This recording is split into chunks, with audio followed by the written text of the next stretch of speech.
আজকের রেসিপি হলো দই কাতলা। আমি 3 পিস কাতলা নিয়েছি, 200 গ্রাম মতন ওজন। যে 3টে পেঁয়াজ ব্যবহার করেছি এখানে। একটা পেঁয়াজ মশলায় দেবো, 3 কোয়া রসুন, একটু আদার কুচি, 4টে লঙ্কা, একটা টমেটো। এটা আমি মিক্সিতে গ্রাইন্ড করে নেবো।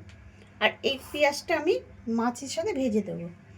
আচ্ছা, নিয়েছি এখানে আপনার দইটাকে আমি করে নিয়েছি। আচ্ছা, এখানে দিয়েছি লঙ্কা, কাশ্মীরি লঙ্কা গুঁড়ো, ধনে, জিরে। আর এখানে শাহি গরম মশলা দিয়েছি। আপনারাও চাইলে বাড়িতে গরম মশলাটা তৈরি করেও নিতে পারেন।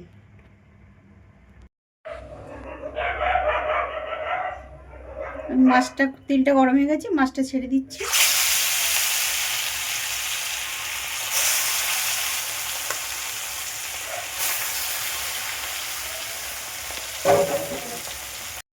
মাছটা আমার ভাজা হয়ে গেছে, এবার ছেড়ে দিচ্ছি কড়া পেঁয়াজ।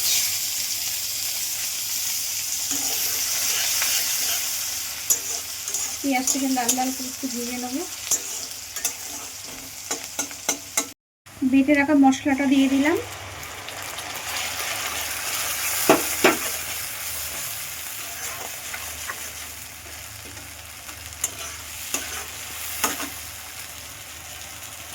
এবার দিয়ে দিলাম জিরে, কাশ্মীরি লঙ্কা আর ধনের গুঁড়ো।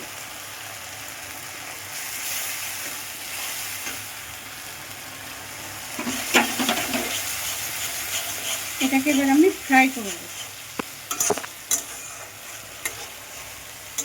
আমি 10 মিনিট ধরে ফ্রাই করব।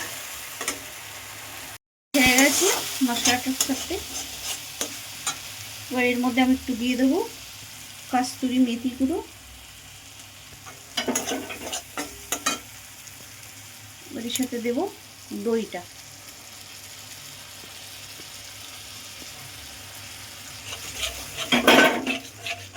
এটাকে দিয়ে আমি 5 মিনিট একটু নেড়ে ছেড়ে নেব।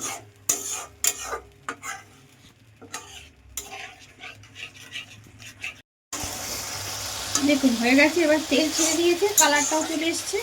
এবার আমি ভেজে রাখা মাছগুলো দিয়ে দিলাম।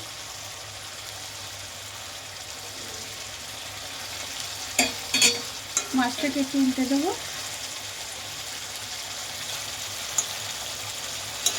আমি এখানে জল দিলাম না, এই গ্যাসটাকে আমি একটু কমিয়ে আর 5টা মিনিট দিয়ে করবো, তাহলে মাছটা আমার সেদ্ধ হয়ে যাবে।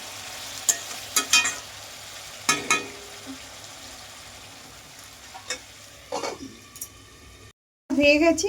একটু সামান্য একটু নুন দেবো, যেহেতু নুন হলুদ মাছের সাথে লাগিয়ে দিয়েছিলাম, মাখিয়েছিলাম, তার জন্য তখন আর দিইনি।